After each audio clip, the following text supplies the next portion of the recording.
Hello students, we are in the chapter data handling exercise 5.3. Here today we are here to explain some question or to discuss some questions. Let us take the first question. List the outcomes you can see in this experiment. Number A, spinning a wheel. Here you can see a wheel. In the wheel the sectors are A, B, C, D and A again, and a pointer is marked at B. Now when the wheel is rotated, the pointer may stop at this A, this B, then C or D or at A. So the outcomes are A, B, C and D. Then the next question is tossing two coins together. We know that in a coin there are two faces, head and tail. So when two coins are tossed together, the outcomes may be head tail, head head, tail head, tail tail. Then the next question is number 2. When a die is thrown, list the outcomes of an event of getting a prime number. Now dear students, we know that when a die is thrown, then the outcomes are 1, 2, 3, 4, 5 and 6. So here the prime numbers are 2, 3 and 5. So the outcomes are 2, 3 and 5. And in number B, not a prime number. So here the numbers which are not prime numbers are 1, 4, 6. So the outcomes are 1, 4 and 6. Then in number 2A, a number greater than 5. We know that when a die is thrown, the number which is greater than 5 is 6. So the outcome is 6.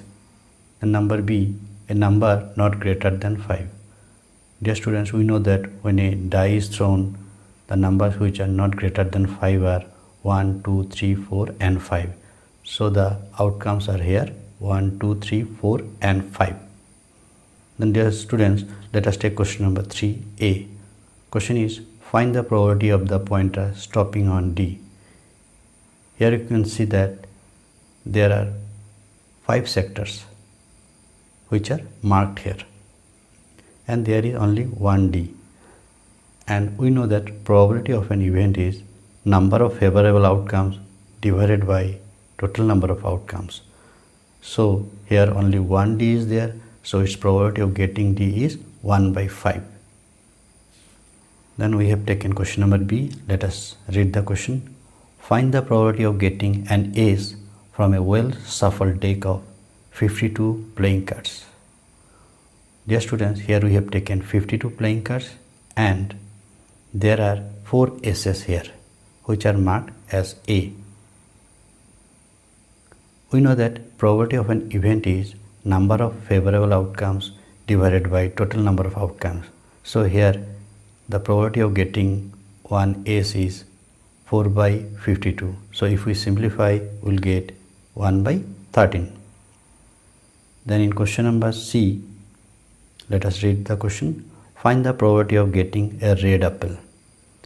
Here you can see that in this circle there are few apples, some are red and some are green.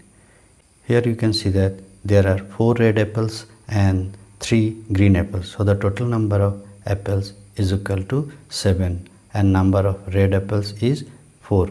And we know that the probability of an event is number of favorable outcomes divided by total number of outcomes. So the probability of getting a red apple is 4 by 7. Now dear students, we have taken question number 4. The question is, numbers 1 to 10 are written on 10 separate slips. One number on one slip, kept in a box and mixed well. One slip is chosen from the box without looking into it. What is the probability of number 1 getting a number 6? Here you can see that there are 10 slips, out of which only one 6 is there. We know that probability of an event is number of favorable outcomes divided by total number of outcomes. Here total number of outcomes is 10 and there is only 1 6.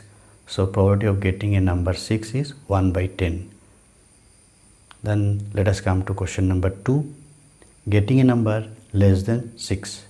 Dear students, we have already learned that there are 10 slips, and among these 10 slips, the numbers which are less than 6 are 1, 2, 3, 4 and 5.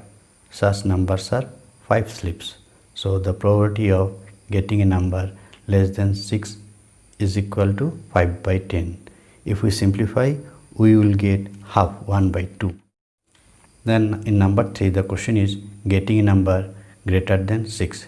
Here the students, you can see that the numbers greater than 6 are 7, 8, 9 and 10. So there are 4 such slips. So its probability of getting a number greater than 6 is equal to 4 by 10. And if we simplify, we will get 2 by 5. Then in number 4, getting a 1-digit number. Among these 10 slips, the numbers marked with 1, 2, 3, 4, 5, 6, 7 and 8 and 9, these are 1-digit number. So probability of getting a 1-digit number is equal to 9 by 10. Then in question number 5, if you have a spinning wheel with 3 green sectors, 1 blue sector and 1 red sector, what is the probability of getting a green sector? And the second part is, what is the probability of getting a non-blue sectors? You can see that there are total 5 sectors. Out of these 5 sectors, there are 3 green sectors. So the probability of getting green sector is equal to 3 by 5. Then in second part, question was, what is the probability of getting a non-blue sector? Non-blue sectors means which are not blue. Here you can see there is 1 red sector and 3 green sectors. So number of non-blue sectors is equal to 3 green sectors plus 1 red sector, that is total 4 sectors. And we know that probability of an event is number of favorable outcomes divided by total number of outcomes. So probability of getting a non-blue sector is equal to 4 by 5. Then in question number 6, a die is thrown. Find the probability of the following events. Number A prime number. Students, we know that when a die is thrown, the outcomes are 1, 2, 3, 4, 5 and 6. Out of which the prime numbers are 2, 3 and 5. And we know that probability of an event is number of favorable outcomes divided by total number of outcomes. So here number of favorable outcomes is equal to 3, as there are 3 prime numbers, and the total number of outcomes is equal to 6. So the probability of getting a prime number is 3 by 6, which is equal to half, 1 by 2. Then number B, not a prime number. Here the numbers which are not prime numbers are 1, 4 and 6. So the probability of getting a non-prime number is equal to 3 by 6, which is equal to half, 1 by 2. Then in number 2A, the question is a number greater than 5. Out of 1, 2, 3, 4, 5 and 6, the number which is greater than 5 is only 6. There is only one such number. So the probability of getting a number greater than 5 is equal to 1 by 6. As there is only one such number which is greater than 5 and the total number of outcomes is 6. That's why it is 1 by 6. The number B, a number not greater than 5. Here you can see out of these 6 total outcomes, the numbers not greater than 5 are 1, 2, 3, 4 and 5. So there are such 5 numbers we have here. So the probability of getting a number not greater than 5 is equal to 5 by 6. I think all of you understood the topic. Thank you, student.